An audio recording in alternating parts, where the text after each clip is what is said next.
Hi there, Pudge here, obviously from Chaos TV. How are you all doing? I'm here at Maria's Animal Sanctuary today with Hannah. For once I've remembered a name, thank you. We're going to be having a little look around, looking at the animals, asking a few questions and just generally seeing what makes this place run and also what you guys could do to help. So first of all, hello Hannah, lovely to have you here. Hello. Lovely to be here with you, should I say. Yeah. Surrounded by all these wonderful animals. Could you just give us a general rundown of how this place came to be? Yeah, so here at Maria's Animal Shelter, we've been running for about 21 years. We take in unwanted, abandoned or neglected small animals and we health check, vaccinate and neuter them, and then with the idea of rehoming them to safe and suitable homes. Fantastic stuff. I'm getting a little bit of a hint now of the Creature Features show, obviously from Chaos TV. It's lovely to see so many, there's a lot of people around I've noticed that do this kind of thing, because obviously we've got Maria's Animal Sanctuary here, and we've got Sally's, I think it's Cat Rescue, it's an Allstall, and got Cats Protection Agency around, and there's a lot more and more of these places popping up. Would you say there is a bit of a problem at the moment? I would. We've definitely seen an increase in animals since lockdown as well. And the problem that we tend to find with smaller animals is that they're often seen as disposable and short-lived. So people get them thinking, oh, they only go on for a couple of years, no big commitment. Actually, it's completely the opposite. And they are a huge commitment, huge time cost, very complicated little animals. It's a bit like the old expression, the dog's just a life for life, not for Christmas, but for everything, yes. every animal. Now, obviously, you guys have got a lot of animals here. We walked in and it was quite a shock of, wow, this place is quite big. Could you give us a little look around? Yeah, absolutely. So this is our Nivens building. This is where all of our rabbits are up for adoption at the moment. We have over 100 animals in at any one time. That's mainly rabbits and guinea pigs. And we also have a few farm animals and poultry as well. But our sort of expertise is in rabbits, guinea pigs and other small furry things, really. You can see that. There's a lot of fluffy friends in here. And I can't wait to go back that way, actually, because there's one giant lady in there who's just enormous. I absolutely fallen in love with her walking in. But yeah, so who have we got around and what are their names? So this little guy, this is Moomin. We can go in with him in a second, but so all of our rabbits up for adoption, rabbits should always live in pairs or groups. This little guy is on his own at the moment because he came into us as a single bunny, and we will rehome him so that he is then in a pair. So that's how they should live, really, because they're social animals in the wild. It's a very beautiful one, very fluffy around the neck. Yes, he's a cross with a lion head, so that explains the little mane. Oh, beautiful. I feel I'm not going to be able to leave here without adopting something. It's a dangerous one because we have a cat at home, so maybe not. Yeah, so who else have we got? We've got, let's have a look. We've got Peaches and Scooby. These guys have got long-term medical conditions, okay. So they will probably be with us for life. We find that pairs also tend to stick around with us for months and months on end. I can open the door for you if you want to. Oh, yeah, sure. There you go. Are you going to go in? So if you crouch down and sort of pop your hand towards them. Okay. Peaches is far too interested in the camera than you, Pudge. Okay, how are you doing? Don't bite me, please don't bite me. So you can stroke her between the eyes on the forehead. That's where they like to be groomed. Okay, there we go. So you're mimicking a natural rabbit grooming behaviour there. If you touched her anywhere else, she would freak out and scamper off because she doesn't like it. Oh, fair enough. Whereas that's their kind of favourite place to be touched. Well, she's gone now. Is it safer in there, friend? Yeah, they're very lovely.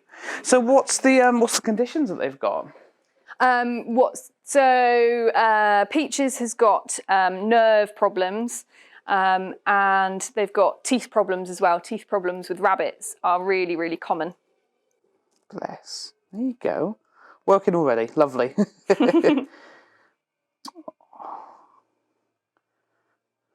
Beautiful. There you go. I'll leave you alone now. I won't scare you any more than that. Oh, they're so tame and calm. Would you like to go back and say hello to Moomin? 100%. 100%. So, yeah, so Peaches and Scooby, we have a lot of residents because any animals that we can't rehome because of medical problems, long-term medication or ongoing health problems tend to stay with us for life. But Little Moomin is ready for a home of his own. More interested in the camera.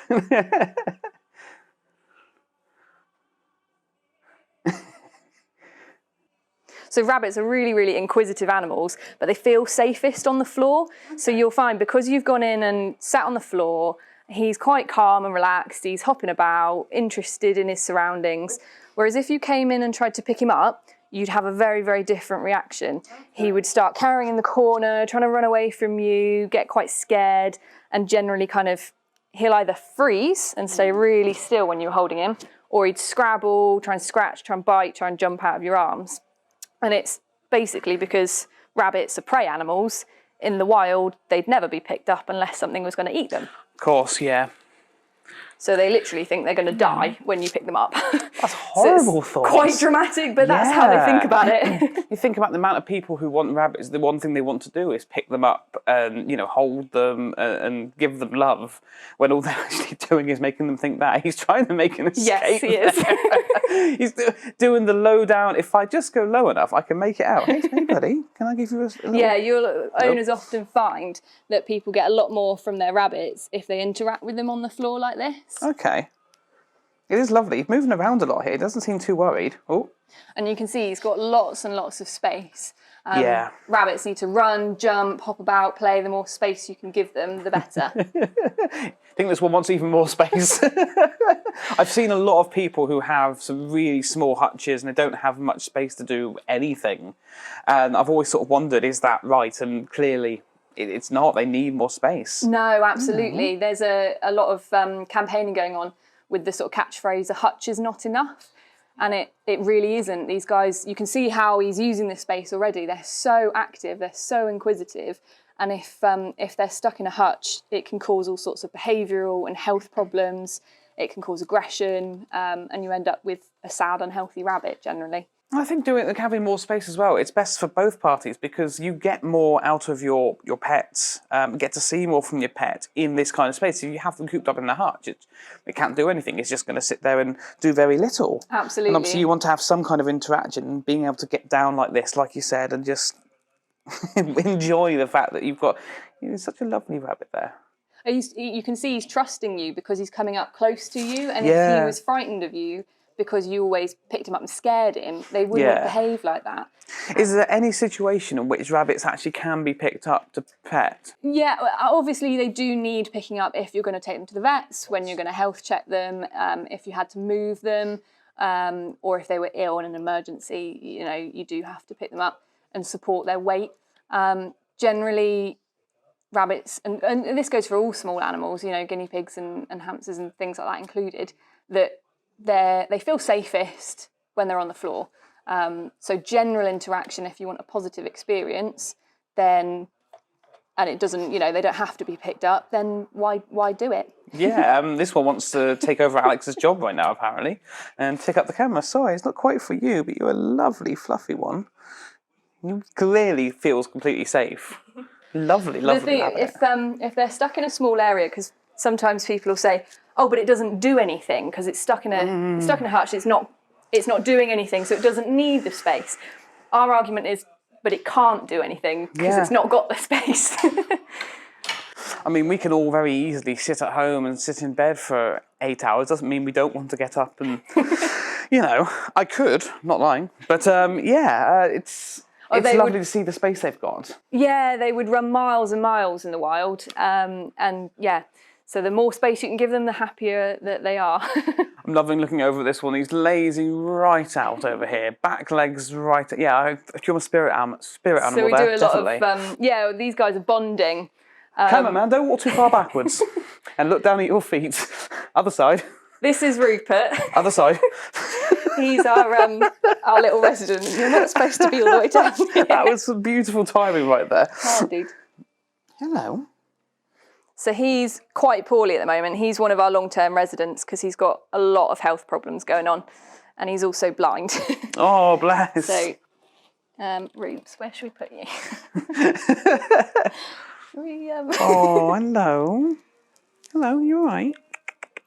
What I'll do is try and sort of scoot him up the other end. So I can clearly see you've got your you're going to be keeping on the run here. You never know what's going to happen. Yes, we get all sorts of things happening.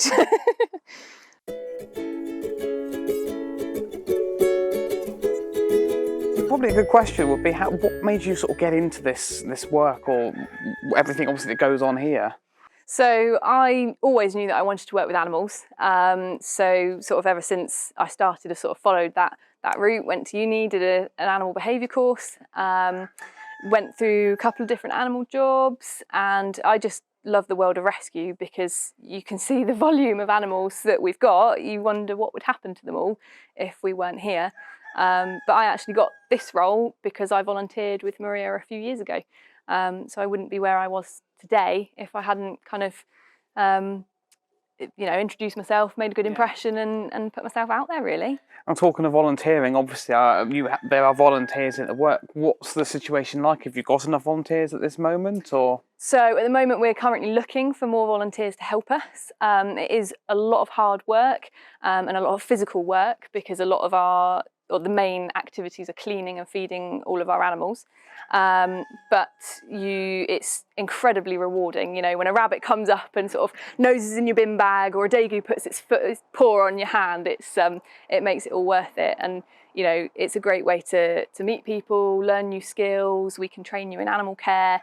So yeah, it's just an all-round great experience. What you said then, training in animal care, I was going to say, for a lot of people, they want to get something out of it they can take with them, as maybe they're just animal lovers, who knows, but is that something they can actually then take something on with them to another job, or a job here, or something like that? So we don't kind of do a formal thing, but actually that's quite a good idea, to be honest.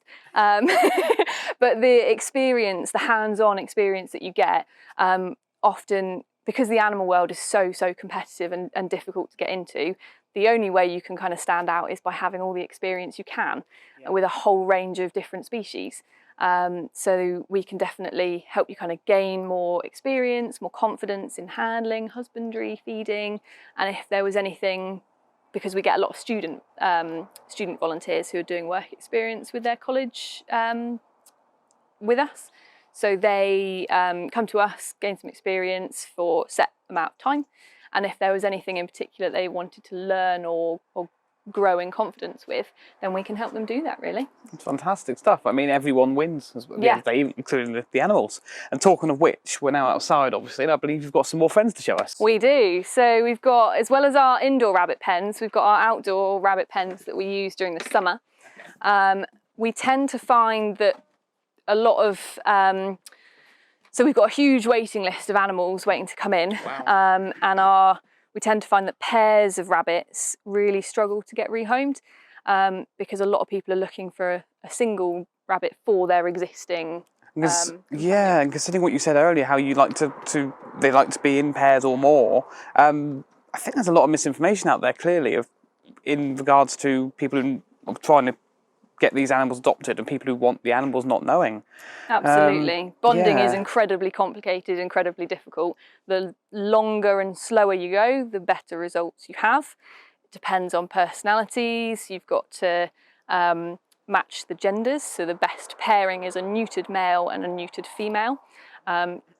We often get a lot of our animals coming in because they've fallen out with their partners. Somebody's bought them, thought, oh, there'll be a cute animal to bond with my existing one. Yeah. And then they have a big falling out and then they have to come into us. So bonding, I would always advise people get advice on before they embark on it, because it's very complicated. I think it's one of those things with all pets, isn't it, and animals. If you're going to get something that you need to look after, you need to do your research and get your information. It's not just for you. You've got to think about the other party involved in this, and it's only fair to do that. And the trouble is there's so much information online, but not all of it is correct or very helpful. So you've got to be so careful what you read and what you trust and what you then implement. Yeah, my partner likes to watch a lot of reptile sort of videos online. There's a couple that we both watch together, and we've found there's a lot of misinformation out there, but we've managed to, after a long period of time, find reputable sources, reputable handlers that have now been backed by vets and different professionals that make you think, right, we're confident now. Yeah. And unfortunately for me, that means we might likely be getting spiders soon. I'm an dear. arachnophobic. Oh dear. So I'm liking what we got here today. Yeah, I'm going to stick to rabbits if that's all right. More than happy to. So who have we got here in front of us? So this is Ralph and Tinker. These guys are up for adoption. They're a bonded couple. They are about 3 years, I believe, and they've been with us for at least 4 months. Right. And they're just waiting until they've found their forever loving home, really. Bless. So do you get a lot of people inquiring about adopting, or is there a bit of a shortage at the moment? We get ebbs and flows almost. So we'll have a lot of people inquire about rabbits, and then it'll go quiet, and then it might change to guinea pigs. It tends to sort of fluctuate a little bit. But at the moment, we've had more animals come in because of lockdown, and we're seeing a bit of a lull with our adoptions. So we're desperate for more homes, really, for our animals.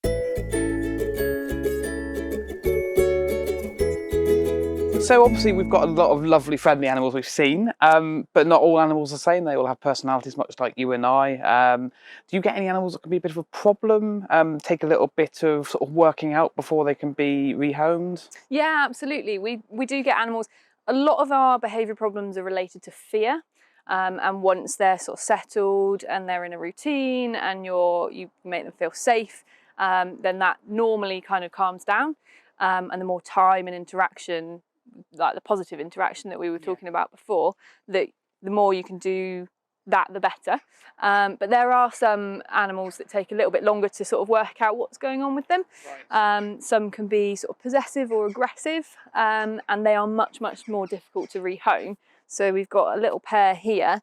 One of them is, she will sort of nip and act a little bit more aggressive towards you than the other one will. Right. So that basically means for her that she will probably be with us. There's a little buddy. Came out of nowhere there, that's lovely.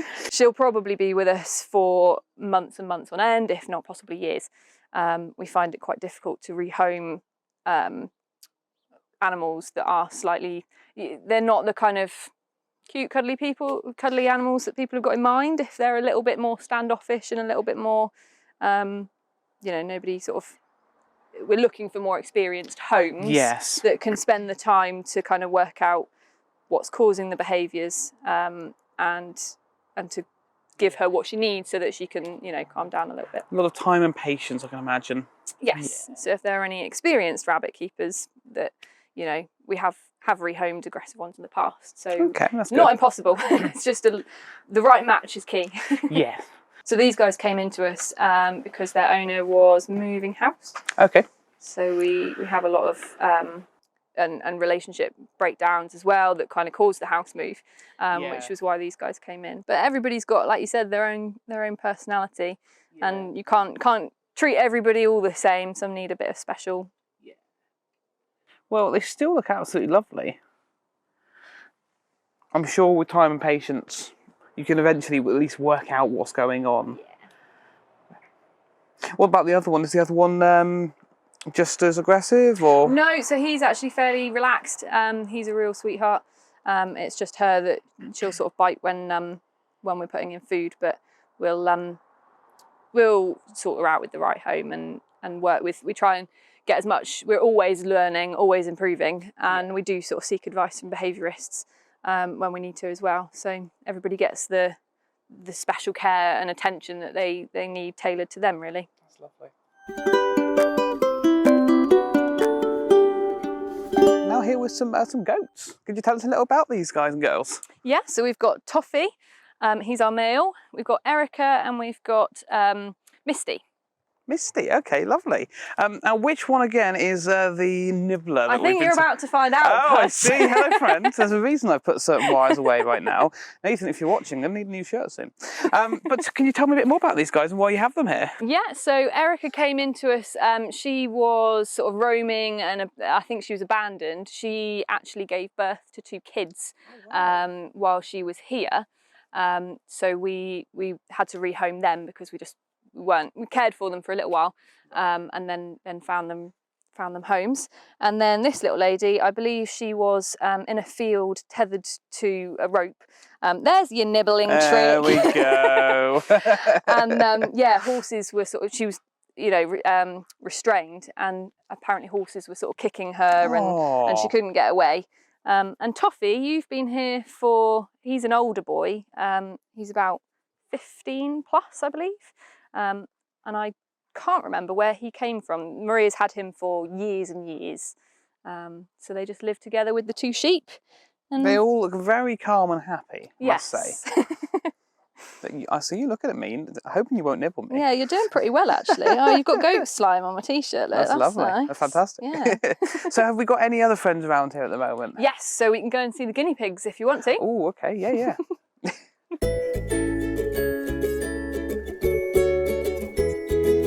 So this is our kind of main kitchen hub. This is where it all happens. Well, it all happens everywhere, as you can imagine. But this is as you can see, sort of our guinea pig section. Most of these guys are up for adoption. So I'll show you around if you want. Yeah. So we've got, everybody is pretty much, we're all full here at the moment. So we've got guinea pigs everywhere. And we're struggling to keep up with how busy it is at the moment, because we've seen a huge surge. Yeah, so obviously with everything that's happened the last year and a half, 2 years, however long it's been now with the pandemic, how has it hit you in being able to go about your day-to-day looking after the animals? Obviously you've had the influx. Has it hit in any other way as well? Financially, everybody's sort of saying that it's been a real struggle through lockdown for a whole variety of reasons. I didn't work here when it first hit, but I know that they had to send volunteers all home. It was just literally, because there's only 3 of us now that run day to day. So we've got Maria, who started the sanctuary and is very much the head and the leader, and then you've got myself and Clover, who work under her. And yeah, then we just rely on volunteers. So not having them all of a sudden was a huge shock and a bit of a struggle. So we're still kind of getting back up and dusting ourselves off a bit like everybody. Do you find you get much help from the public in any way? Yes, so the public are really, really generous. They help us with donations, with food, with bedding, and we're so grateful for those that choose to donate and support us, because without their help we wouldn't be here and couldn't do what we do. Naturally. So we've got the guinea pigs you said here? Yes, got guinea pigs here. We've also got more guinea pigs down here. Oh my goodness me, let's have a look. Oh my goodness me, okay. Yes. Hi guys. So again, we've got, we're full. We've got either singles or pairs. Again, guinea pigs should live in pairs or groups. The single ones will be rehomed to existing owners that have single pigs looking to bond. We also do boarding as well. So if people are on holiday or away or moving house or whatever, then we can look after their rabbits and guinea pigs while they're away, really. Now, I heard you mention something about dagoos before, and I believe I know what a dago looks like, because I had a friend, I think, who had a dago, but I think I spied a couple on the way in that were different size. I want to have another look at them. Yeah, absolutely. Could you tell me what kind of size these guys can get to? So, what I'll do is, every morning, to check on them and so that we know they're eating, we give everybody a little pea flake. So, if you want to take one of those, hold it on the edge like that. Thank you. And then somebody will come up. Hi guys. And if you hand it to them. You want this? There you go. They're very gentle. Oh, hang on. Let's get a big one. Let's not do one of these on TV. Hey, come on, do the cup. You want this through the thing? He'll go up. He'll go up. Okay, there you go. Up here. Up. There you go. Easy now. So yeah, that's a fully grown adult dago. Okay. They live around 8-ish years. Some go on for a little bit longer. But again, they need lots and lots of space, lots of hay. They eat their own poo, so their gut should be always moving. And they need a really, really high fibre diet. And that helps keep their teeth down as well as their gut health. So their dagos are really susceptible to teeth problems because they've got teeny tiny mouths, and rodents have constantly growing teeth. So they need to wear them down on the hay and the grass and things. I see we've got some friends down below who have noticed the Yes, food being out. everybody's getting a bit. Would you like to give those guys too? Yeah, go on. Otherwise, they're going to think that it's mighty unfair. Okay, well, let's start off with you because you seem to be very interested, don't you? Yeah, there you go. So some of these guys have got hello there. arthritis or Right. dental problems. So again, we're looking for foster homes for these guys because we would love them to find their forever home. But again, you know, if they have ongoing dental problems and things like that, we'll support their new owners in that and pay for their ongoing current treatment. So it's just finding the right home for them. That's lovely. You really do everything you can to look after them and help them get a new home as well. Yeah. It's fantastic to see. So I don't think it's a dago I'm thinking of now. I'm definitely thinking of a larger animal, but it's something that had a sand bath. Is it a chinchilla by any chance? That sounds very, more like very it. Yeah, fluffy. that's right. Yes, very fluffy. So we don't have them here purely because they've got such thick coats that they get too hot. Right. We can't keep them cool in our. We've got some air conditioning, but it's very limited. Okay. So yeah, we don't find that we're not set up for chinchillas, but Fair they enough. are very, very sweet little creatures.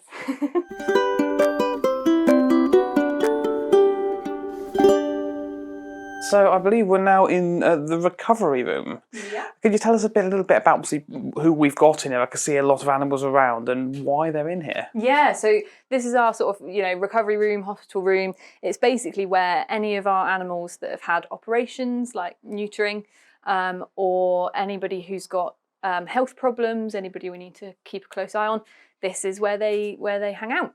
A lot of them are going to probably turn into residents because they've got a lot of ongoing health problems, which, as you can imagine, costs us a huge amount in vet bills. Yes. But this building is completely invaluable to us, and it's only been finished for about a year. So it's a very, very recent addition. When Maria first started, she had no electricity, no toilets, no water, no nothing on site. And over 21 years, it's grown into this. So. That's incredible. So how many animals have you got roughly in here now? So in the whole shelter, we've got about 120 in at the moment. And that's sort of about 40 plus guinea pigs, 20 plus rabbits, around 20 dagoos, farm animals as well. And we've got quite a few in here that demand everyday treatment, like, weighing, regular health checks, medication. So it takes us a long old time to do everybody. I can say on top of everything you have to do for all the animals every day anyway. It really is a full-time job and then some, isn't it? Yeah, absolutely.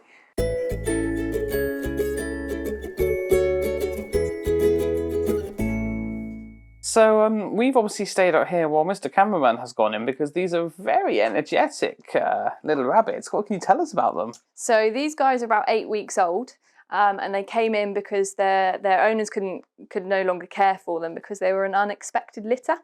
So we don't see huge amounts of that, but we know it happens in general a huge amount because what people don't realise is that at 3 months of age, a buck, so a male rabbit, it can be fertile as soon as his testicles have dropped. Wow. So if he's in with a female, you get baby bunnies, which is very cute. However, when they grow up, rabbits can live 8 to 12 years. Yeah. So these guys can go on for a long old time. And suddenly the cost and the length of time and the care that they need starts to get less cute. Yes, I can understand that. We would have went in ourselves, obviously, but these guys were chomping at the bit to say hello to anyone who walked in.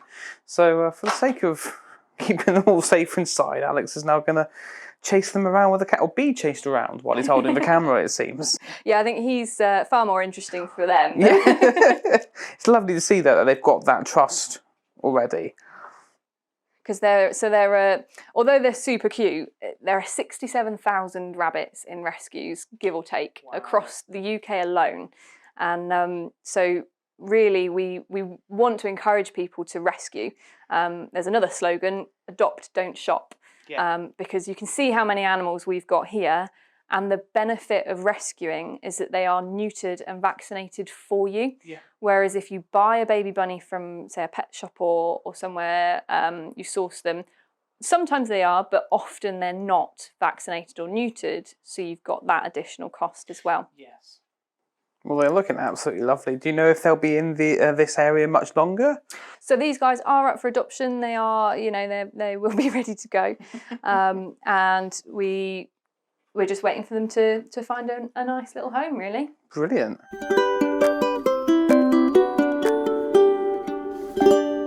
So obviously we've looked around. We've got a lot of animals here, and I feel like we've barely scratched the surface. You all do such a magnificent job here, and that's not without its challenges, and nothing's free in this world.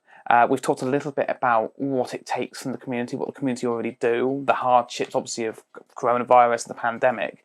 What is the best thing for you guys right now, and all the animals here, of course, for the public to do? How can they get in touch? How can they get involved? How can they donate? So the biggest thing for us at the moment is actually our vets bills. They are sky high. Every animal that we get in, if they're not neutered, then we normally get them neutered if it suits that individual. Our vets bills are crazy. So that vaccinations, neuterings, medications, you name it, we've got it going on, and that doesn't even count emergencies for a minute. So yeah, if anybody can, the biggest way that we sort of suggest is if people are able to financially support us, even a small donation, either a one-off or a standing order or something would be absolutely incredible, because it keeps us here, it keeps our doors open. The way to find us is Maria's Animal Shelter, that's the website, and we're on Facebook and Instagram, and yeah, if anybody's interested in volunteering, we ask that you're over 16, and we'll give you all the information. But as long as you're up for hard work and some commitment in terms of regularity, then it can be a really rewarding job, really. Well, I've followed you guys now on the Facebook page for a long time. I must admit, just in following, you get to see some lovely information, lovely pictures and videos about everything that's going on and what you can do to help at that moment in time, which is always lovely, isn't it? But thank you, obviously, so much for showing us around. Hopefully, this will make people a bit more aware of what goes on here, and maybe even get some more people to help and donate. Yeah, absolutely. And if anybody's got any skills that, because it's not just sort of our everyday things, it's if anybody's got any extra skills that they think might be useful, so fundraising, legacies, gardening, woodwork, anything like that could help us in some way, then we'd love to hear from people, really. We're open to all sorts of ideas. That's lovely. Perfect. Well, thank you so much again for everything. It's been lovely to meet all these amazing little creatures, and I hope things continue to get better, obviously, after the pandemic and everything.